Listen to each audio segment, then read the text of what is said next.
Hi guys, in today's video I will be teaching you how to fix an error in Windows. So in this video we will fix the error that your USB is showing its full capacity, full size, your disk. So if you are having that problem, we're gonna fix that today. So you're gonna follow the steps I show you. First, you're gonna go in the start menu and type in CMD and hit enter. Then you're gonna type in disk part and hit enter. Then allow it to change it to your device and write list disk. Hit enter.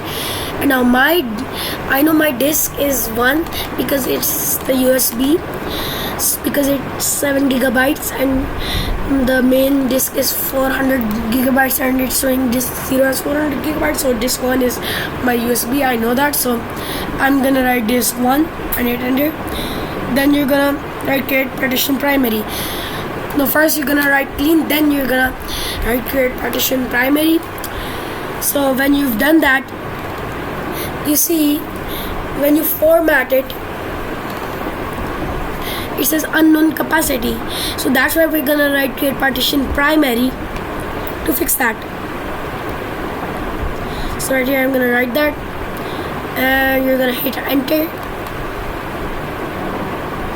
When you've done that, now you're gonna format the disk. That's the most important part.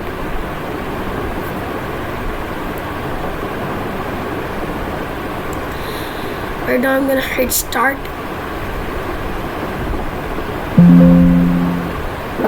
and click OK.